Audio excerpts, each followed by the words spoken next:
आजम मौजूद है, अब्दुल्ला आजम की मौजूदगी यहाँ पर किस बात का संदेश देती है? इसका मैसेज क्या है, पॉलिटिकल मैसेज इसका? आपको क्या लग रहा है? ये तो आप बताइए। समाजवादी पार्टी के सभी नेता सदस्य यहाँ बैठे हैं। हमारे बाईं तरफ अब्दुल्ला है और उनके बाईं तरफ वो हैं जो यूथ नया हमें समर्थन दे रहे हैं।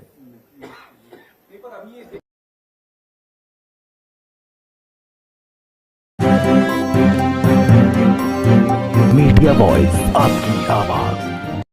300 यूनिट फ्री देने का जो फैसला समाजवादी पार्टी ने अपने मैनिफेस्टो में शामिल किया है, वो एक बहुत महत्वपूर्ण फैसला है उत्तर प्रदेश के आम लोगों के लिए, जिन्हें लगातार बढ़े हुए बिजली के बिल मिले। कई शिकायतें ये आई जहां पर बिल को लेकर के बहुत सारी दिक्कतें रहीं, कई लोगों पे एफआईआर भी हुई, बहुत सारे लोग संकट में भी रहे और हैरेसमेंट भी बड़े पैमाने पे हुआ है। जहां सुधार किया जाएगा, वहीं समाजवादी पार्टी ने फैसला लिया है कि जिनके पास वर्तमान में घरेलू बिजली के कनेक्शन हैं, उनके बिजली के बिल में जो नाम लिख करके आता है वही नाम लिखाएं। समाजवादी पार्टी कल से इसका अभियान चलाने जा रही है कि 300 यूनिट जो लोग चाहते हैं उन्हें फ्री मिले, उनके लिए नाम रजिस्टर करने का काम, फॉर्म भरने का काम कल से इस अभियान को समाजवादी पार्टी शुरू कर रही है। इसीलिए मेरी अपील है, जिनके पास वर्तमान में घरेलू बिजली के कनेक्शन हैं, उनके बिजली के बिल में जो नाम लिख करके आता है वही नाम लिखवाएं, और जिनके पास अभी घरेलू कनेक्शन नहीं है पर जो भविष्य में लेने वाले हैं, वो सभी लोग राशन कार्ड या आधार कार्ड में लिखा हुआ नाम ही लिखवाएं। ये अभियान समाजवादी पार्टी का कल से शुरू होने जा रहा है।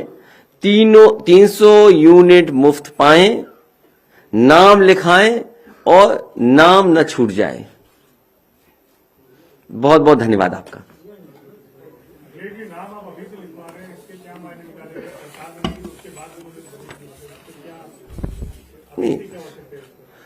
औचित्य यह है कि हमें अपनी बात रखनी जनता के बीच में।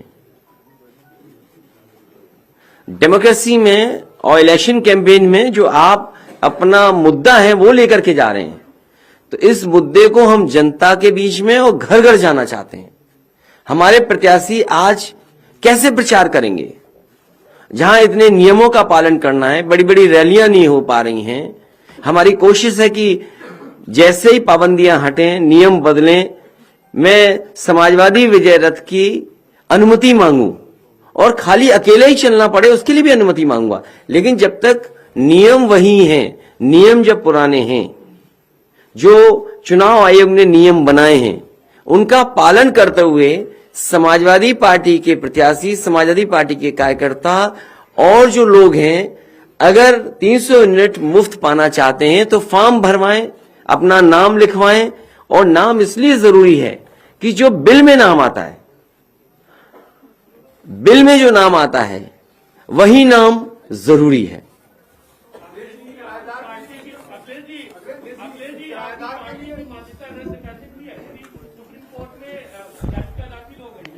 तब तो भारतीय जनता पार्टी पूरे देश में कभी चुनाव नहीं लड़ सकती।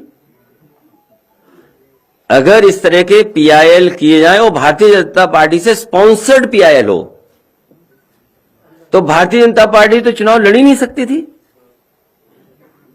क्या मुख्यमंत्री जी ने जो अपना एफिडेविट लगाया है उन पे क्या कम धाराएं हैं?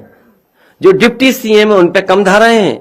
जो अभी जानकारी मिली है, सबसे ज्यादा आपराधिक मामलों में कोई विधायक अगर विधानसभा में पहुंचे तो भारतीय जनता पार्टी ने पहुंचाए हैं।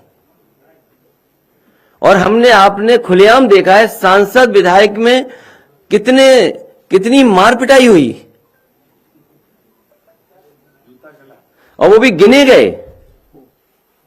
रोक रोक करके टीवी के लोगों ने दिखाया कि देखिए गिनिए 1 2 3 4।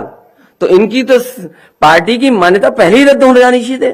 क्या मुख्यमंत्री जी पे जो मुकदमे हैं उन मुकदमों को देख करके क्या भारतीय जनता पार्टी को नहीं ये फैसला लेना चाहिए था? और वो तो भारतीय जनता पार्टी के सदस्य ही नहीं थे। आप कह रहे हैं कि नायब हसन को टारगेट किया गया है। नहीं, जिनके पास बिजली का कनेक्शन है, ये बात कनेक्शन की हो रही है, घर पे किराए पे रह रहे उसकी बात नहीं हो रही है। तो अगर आप किराए पे भी रह रहे हैं और बिजली का कनेक्शन है, मैं आपसे कहना चाहता हूं ये बिजली का कनेक्शन अगर आपके नाम पर है, जिस बिल को आप भरते हैं, बिल के ऊपर जो नाम है वो आप नाम इस फॉर्म में जमा कराइए। कल से समाजवादी पार्टी इस अभियान को शुरू कर रही है।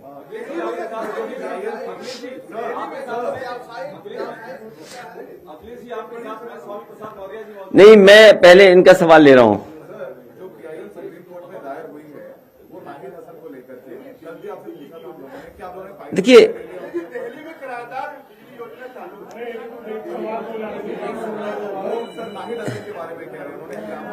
देखिए, जो समाजवादी पार्टी के ऊपर कई लोगों पर झूठे मुकदमे हैं और इतने झूठे मुकदमे हैं जिसकी आप कल्पना नहीं कर सकते। हमारी पार्टी के कई नेताओं पर, पार्टी के वरिष्ठ नेताओं पर लगातार भारतीय जनता पार्टी की सरकार में झूठे मुकदमे लगाए गए।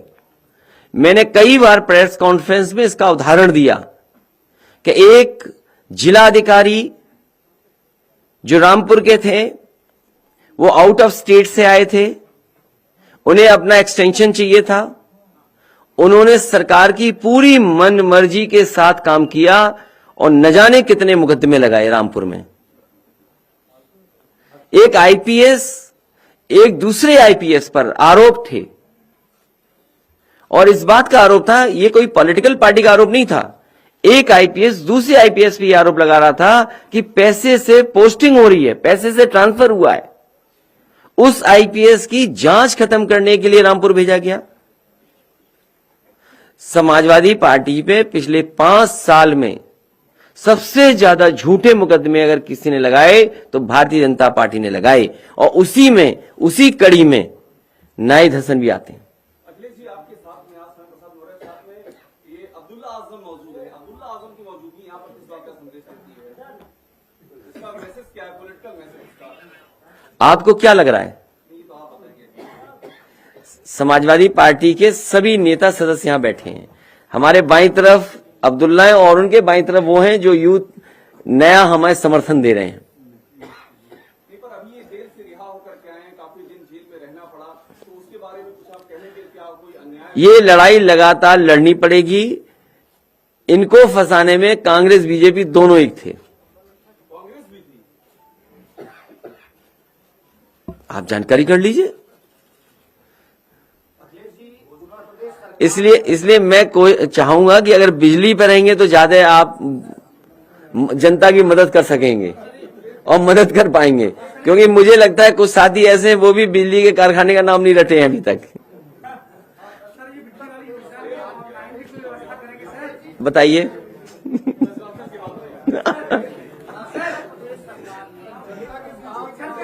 ये समाजवादी पार्टी की ऑनलाइन भी करेंगे, फिजिकली भी डोर टू डोर हमारे समाजवादी पार्टी के लोग जाएंगे। आम जनता से अपील करेंगे कि समाजवादी पार्टी का इसमें सहयोग करें।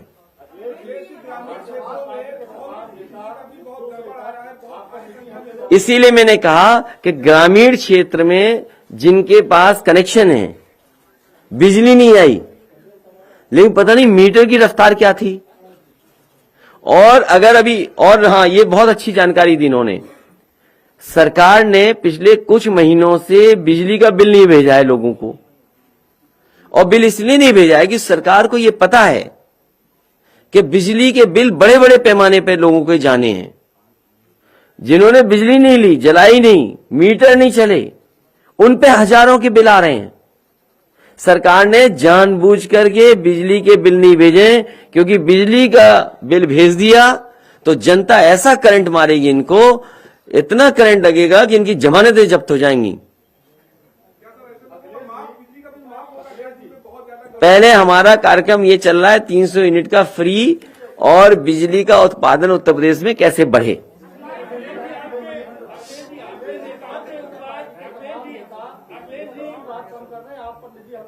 कौन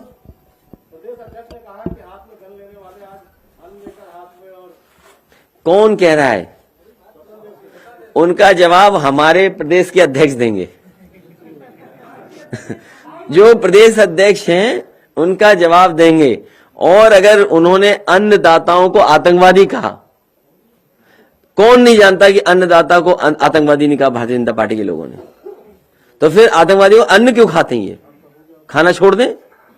और कम से कम भारतीय जनता पार्टी के लोग ये बताएं, किसी बात को कहने से पहले क्या उन्होंने अपने संकल्प पत्र में नहीं लिखा था कि 2022 तक किसानों की आय दोगुनी हो जाएगी?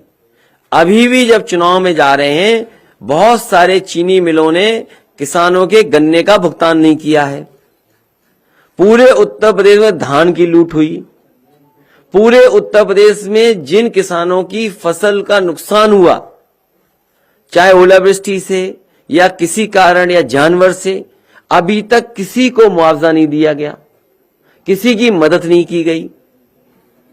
और आज महंगाई के कारण किसानों की कमाई आधी हो गई है। तो इन सवालों का जवाब भारतीय जनता पार्टी कब देगी?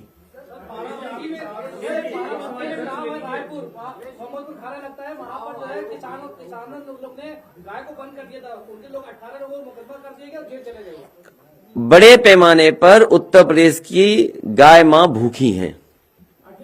इसके लिए आपके पास क्या योजना है?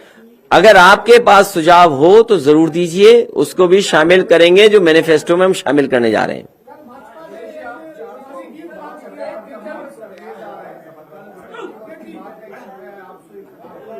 रिपब्लिक का सर्वे आया है तो इंटू 2 कर दो, तो कितनी हो गई सीटें बताओ? नहीं, अगर इंटू 2 किया, कितनी दी हमारी? तो लगता है इंटू 3 करना पड़ेगा। और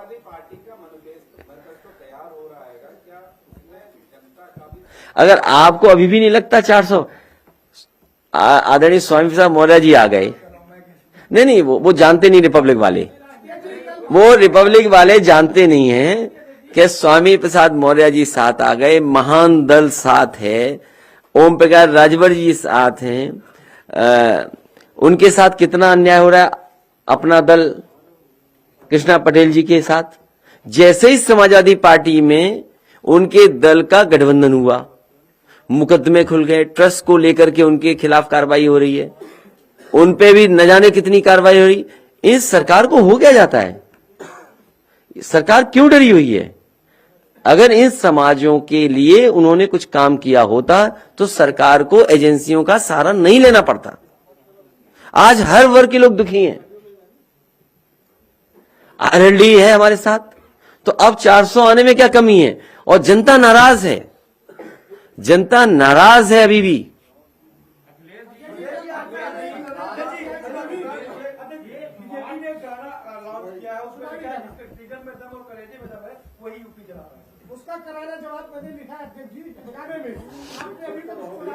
लाइए, अभी लॉन्च कर देंगे, लाइए। अच्छा, मेरे प्रेस के साथियों से निवेदन है, ये हर प्रेस कॉन्फ्रेंस चाहते हैं इनका गाना लॉन्च हो जाए, इसलिए मैंने सुना नहीं है, मैंने देखा नहीं है, लेकिन अगर कोई आपको नाराजगी होगी तो इनसे हो। 4 साल के काले कारनामों को उजागर किया। अभी नहीं, लास्ट में, अभी नहीं। ये जो गाने बन रहे हैं,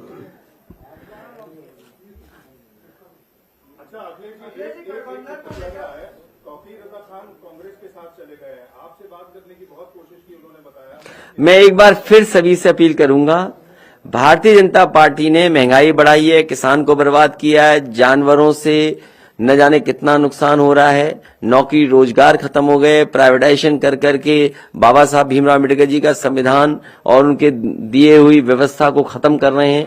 हर चीज बेची जा रही है, एयरपोर्ट बेचे जा रहे हैं, एयरपोर्ट पे जहां हवाई जहाज खड़े होते वो बिक रहा है, पानी के जहाज बिक गए, पानी का जहाज जहां खड़ा होता है बंदरगाह वो बिक गए, सभी संस्थाएं बिक रही हैं।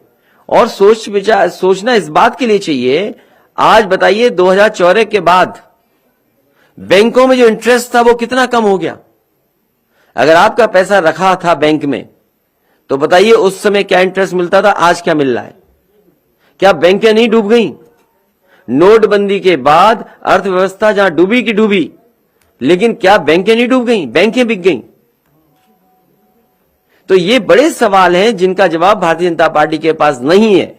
और बड़े बड़े आयोजन हुए, इन्वेस्टमेंट मीट हुई। यहां आज जब हम चुनाव में जा रहे हैं तो जो इन्वेस्टमेंट मीट हुई थी उसमें जो करार किए गए थे, एमओयू साइन हुए थे, आज ये बताएं किस जिले में इंडस्ट्री और कारखाना लग गया, किस जगह नौकरी रोजगार मिल गए। जो झूठे प्रचार में दिखाई दे रहे हैं कि करोड़ों लोगों को रोजगार मिला, वो कहां है?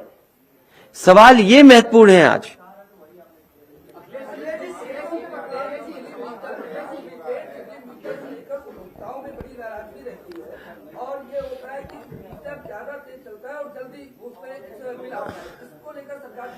जो मीटर्स आए, मीटर्स की शिकायतें थी, मीटर्स वो होने चाहिए जो रेगुलेटर्स या रेगुलेशन अथॉरिटी है जो अप्रूव करे।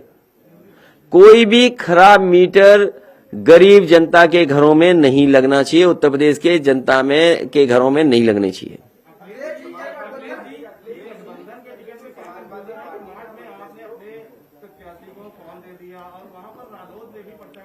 वो कुछ कंफ्यूजन था, वो कंफ्यूजन दूर हो जाएगा। नहीं, वो कंफ्यूजन किसी कारण था जो आपने पिछले से पिछले प्रेस कॉन्फ्रेंस में सुना था, शायद आप भूल गए होंगे, उसी की वजह से ये हुआ।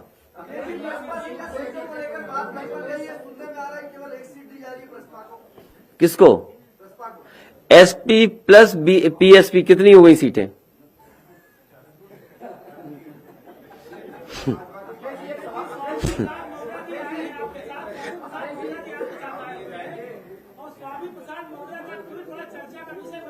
क्या ट्वीट है? उन्होंने कहा हम जिसके साथ जाते हैं वनवास हो जाता है, तो कितने साल का वनवास करेंगे?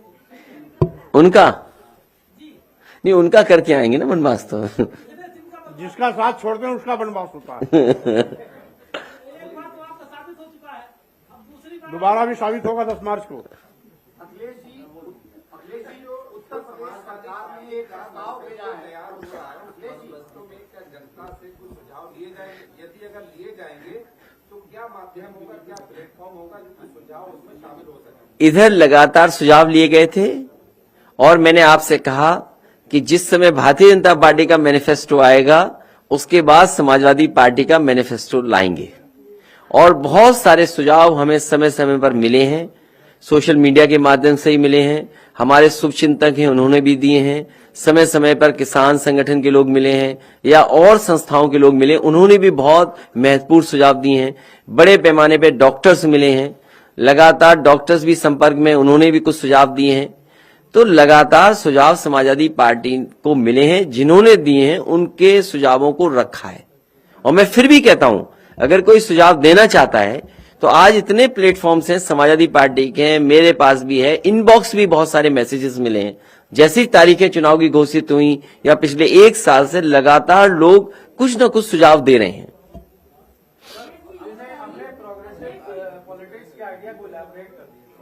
नहीं, प्रोग्रेसिव में यही है कि समाजवादी सिद्धांत लागू हो, भेदभाव खत्म हो, जाति के आधार पर फैसले नहीं हो, कानून व्यवस्था बेहतर हो, डेवलपमेंट में इंफ्रास्ट्रक्चर बेहतर हो, सोशल स्कीम्स पहुंचे लोगों तक, रोटी कपड़ा मकान जो बेसिक चीजें हैं कम से कम वो लोगों को मिले। और समाजवादी पार्टी प्रोग्रेसिव काम इसलिए करती है, आपके सामने एग्जाम्पल है। लखनऊ में आप देखिए वर्ल्ड क्लास मेट्रो है कि नहीं है, उसी तरह की metro Noida to greater Noida world class है कि नहीं है। आप आगरा की वर्ल्ड क्लास मेट्रो बन रही कि नहीं बन रही, कानपुर में वर्ल्ड क्लास मेट्रो दी कि नहीं दी। ये तमाम पॉलिटिकल पार्टीज के बड़े बड़े नेताओं ने कहा कि नदियां साफ हों। आज दुनिया में बहस इस बात की होती कि नदियां कैसे साफ हों, पानी कैसे साफ मिले। तो एग्जाम्पलरी वर्क किया समाजवादी पार्टी ने, जो गोमती को साफ करके दिखाया। 900 मीटर अगर जुड़ गई होती तो शहर में साफ गोमती बहती। वर्णा पे काम शुरू कर दिया, आपकी इंस्टीट्यूशन बनाई बड़ी बड़ी, चाहे आपके कैंसर इंस्टीट्यूट बनी हो, क्योंकि यहाँ के गरीब लोगों को इलाज कराने मुंबई जाना पड़ता है, दिल्ली जाना पड़ता है, महंगा इलाज कैंसर का है और इलाज लोग नहीं करा पाते हैं। इसलिए समाजवादी सरकार में कैंसर इंस्टीट्यूट बनी। ये सब प्रोग्रेसिव है। लैपटॉप डिस्ट्रीब्यूशन करना, ये प्रोग्रेसिव सोच थी। समाजवादी पेंशन देना गरीब माताओं बहनों का, हो सकता है कि कल हम समाजवादी पेंशन को लेकर के आप लोगों को फिर तकलीफ दें एक बार। तो ये समाजवादी पार्टी की लगातार कोशिश है कि प्रोग्रेसिव काम हो, डेवलपमेंट के काम हो, लोगों को जोड़ने का काम हो। हम लोग जोड़ रहे हैं, कभी नफरत की राजनीति नहीं करते, कभी किसी बात को लेकर किसी से नहीं जोड़ते। लेकिन भारतीय जनता पार्टी के देखिए, हमारे मुख्यमंत्री जी कहते हैं जीन्स इनके ऐसे हैं। याद है या नहीं याद है? अभी कुछ दिन पहले मुख्यमंत्री जी ने कहा कि हमारे जीन्स ऐसे हैं। तो मैं तो चाहूंगा कि मुख्यमंत्री जी हमारा आपका दोनों का सैंपल ले लो, जीन्स चेक कर लो किसके कैसे हैं। हमारा भी सैंपल भेज दो डॉक्टर, हम भी दे रहे हैं, अपना भी सैंपल दे दो। तो ये प्रोग्रेसिव है कि हम जीन्स पे बात नहीं करते हैं। हम उनके पक्ष में हैं, हम उनके पक्ष में हैं। केवल उनके नहीं, बीपीएड, जितने भी टीटी, जितनी भी परीक्षा कैंसिल हुई, लोगों को, नौजवानों को नौकरी मिले, रोजगार मिले, वो सब चीजें आएंगी। वो आएंगी चुनाव के मैनिफेस्टो में, वो सब आएंगे जिन्होंने हमसे ज्ञापन दिए हैं। नंबर्स नहीं, नंबर्स तो बहुत है। मैंने आपसे कहा ये सही सवाल पूछा इन्होंने, और इसलिए अच्छा सवाल है। और जिस पत्रकार साथी ने पूछा है उसे एक बार हमारी भी मदद कर दे। उसमें समाजवादी पार्टी में लैपटॉप डिस्ट्रीब्यूशन हुए थे, लैपटॉप डिस्ट्रीब्यूशन हुए थे, और 20 लाख के लगभग अलग अलग, 18 लाख से ऊपर लैपटॉप डिस्ट्रीब्यूशन हुए। हम 20 लाख भी कहते हैं, 18 लाख से ऊपर लैपटॉप डिस्ट्रीब्यूट हुए। एक एक बच्चे के पास जाइए, आपको कहीं ना कहीं स्टोरी मिलेगी कि उस लैपटॉप से कितना उसको लाभ मिला, या पढ़ाई में मदद हुई, या उसने रोजगार कर लिया, नौकरी कर ली। और 2 प्रोजेक्ट मैंने कई बार कहे और फिर कहता हूं, केवल 2 प्रोजेक्टों को उदाहरण देता हूं जो एचसीएल लखनऊ में बना है। आज उसमें डायरेक्ट इनडायरेक्ट 4000 से ऊपर लोगों को नौकरी और रोजगार मिले। जो एचसीएल का लखनऊ का ट्रेनिंग इंस्टीट्यूट है, उसमें 4000 से ज्यादा डायरेक्ट इनडायरेक्ट लोगों को नौकरी मिलेगी और मिल रही है। अगर हम मेट्रो को देखें जो लखनऊ की है, उसमें 3000 डायरेक्ट इनडायरेक्ट नौकरी मिली है। कानपुर में जो शुरू हुई है मेट्रो, वो अभी हाल फिलहाल 1200 लोगों को डायरेक्ट इनडायरेक्ट नौकरी मिली है। तो 3 प्रोजेक्ट मैंने बताए। एचसीएल जो था, जिसको एक्सपेंशन दिया, जिसको बाबा मुख्यमंत्री खुद कहते हैं कि कभी कभी उन्होंने किया है, उसमें भी हजारों की संख्या में, मैंने किसी अधिकारी से बात नहीं की है, मैं वो भी जानकारी करूंगा और आपको बताऊंगा कि आखिरकार उस एक्सपेंशन से कितनी बिजनेस हुई या कितने लोगों को रोजगार और नौकरी मिली है। तो इसलिए हम कह रहे हैं कि जब लाखों लैपटॉप बांट सकते हैं, 18 लाख लैपटॉप दे सकते हैं, तो सोचो उससे नौकरी रोजगार कितने लाख को मिली होगी। और इस सेक्टर को आईटी और आईटी सर्विसेज कितना बड़ा ग्रो कर गया है सेक्टर, तब तो उसमें प्लान्ड वे में, अरे मैनिफेस्टो का इंतजार तो करो। पहले हम सब मिलकर सरकार हटाने बीजेपी की। अखिलेश जी, एक सवाल ओपी राजभर जी से कल हम लोग की बात हुई, उन्होंने बोला कि अभी भी वो चाहते हैं कि आजाद समाज पार्टी और चंद्रशेखर आजाद के वो साथ आए। इसको लेकर उन्होंने बोला था कि वो रात में आपसे बात करेंगे, तो कोई बात नहीं, उनका सुझाव कंसीडर करेंगे। और अभी बिजली पे कुछ पूछ लो पूछ लो कुछ, बिजली पे ही पूछ लो कुछ, तो वो ठीक होगा। टेक्नोलॉजी इंट्रोड्यूस हो, क्यों नहीं टेक्नोलॉजी इंट्रोड्यूस हो।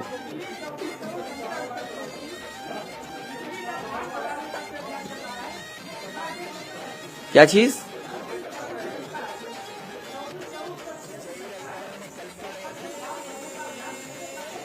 ये लगातार चलता रहेगा, सरकार बन जाएगी फिर चलता रहेगा। सर, आपकी योजनाओं से एक सवाल है। आप जब मुख्यमंत्री बने थे 2012 में, तो आपको राजकोषीय घाटा मिला था 18,000 करोड़, आज है 9,000 करोड़, 90,000 करोड़ है आज। ये संसाधन कैसे कि एक विभाग का 90,000 पूरे बजट का? प्रदेश सरकार का राजकोषीय घाटा है। ये सवाल मुझसे न पूछो, ये सवाल 5 साल वालों से पूछो। नहीं, वो नहीं पूछिए, अभी नहीं पूछिए हमसे। हाँ, आप बाबा मुख्यमंत्री पूछिए कि क्या करते रहे, 24 घंटे क्या काम किया आपने कि जो इतना घाटे से इतना घाटा कर दिया? कितना घाटा बताया आपने? हमारे में तो 9,000 करोड़ का, 18,000 करोड़ का था, आज कितना? मैं ऐसे पत्रकार साथी का धन्यवाद दूंगा जिन्होंने भारतीय जनता पार्टी की आंख खोल दी। 18,000 करोड़ था जब समाजवादी सरकार थी उस समय वित्तीय घाटा, और अब 5 गुना कर दिया। तो ये बाबा मुख्यमंत्री डबल इंजन की सरकार क्या कर रही थी? उत्तर प्रदेश का खजाना क्यों बर्बाद कर दिया? आप बचत छोड़ के गए थे 28,000 करोड़, इनकी बचत 23,000 करोड़। तो अच्छी बात है, 5,000 करोड़ फिर उसमें चला गया। ये हम पे छोड़ो, कैसे लाएंगे? पहले सरकार बनाइए, उसके बाद करेंगे। अगर सब गणित अभी बता दें फिर कैसे कामयाब होंगे?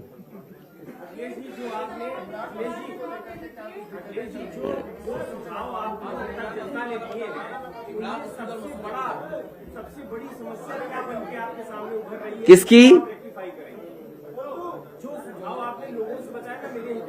अभी नहीं, बहुत सारे सुझाव हैं, एकोमोडेट कर रहे हैं कि क्या क्या किया जा सकता है।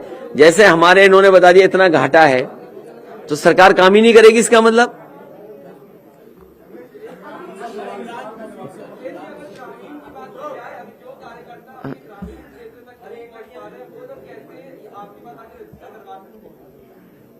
जो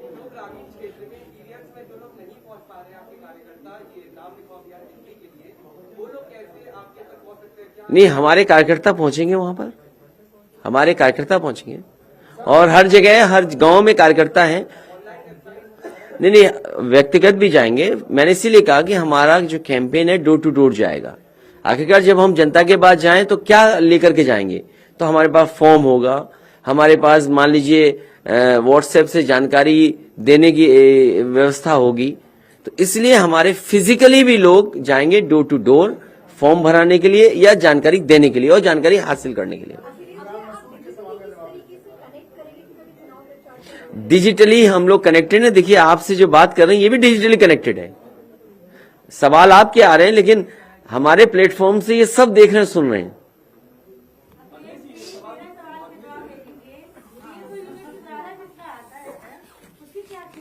कितनी?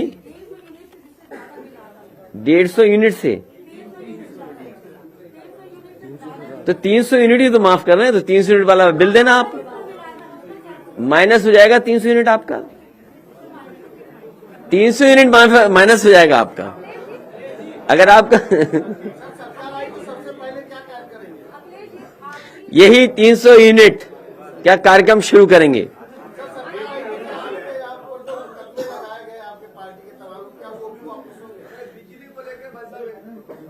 हाँ ठीक है, बिजली को लेके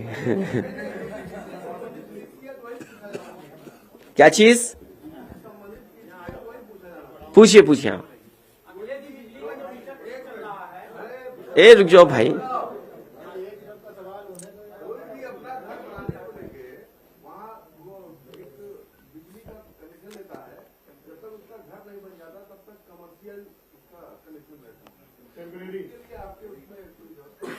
नहीं, आप क्या सुझाव देते हो, उसमें क्या होना चाहिए?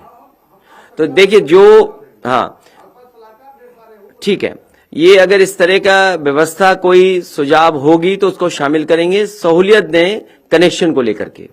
और सुनने में एक चीज और आई है कि कॉमर्शियल को इंडस्ट्री मान लिया सरकार ने। तो अगर आप नंबर ऑफ इंडस्ट्रीज यूपी में जो लगी हैं वो कॉमर्शियल कनेक्शन से जोड़ दी उन्होंने, कि जितने कॉमर्शियल कनेक्शन होंगे वो मानते कि इतनी इंडस्ट्री, इतने रोजगार होंगे, तभी वो आंकड़े दिखाई दे रहे हैं। हाँ, इंडस्ट्री के झूठे आंकड़े और उसके साथ रोजगार के आंकड़े। तो मीटर अच्छे लगाए जाएंगे न, मीटर ऐसे चलें या ठीक कंपनियां दें जो ठीक चलें, जो सवाल इनका था पहले।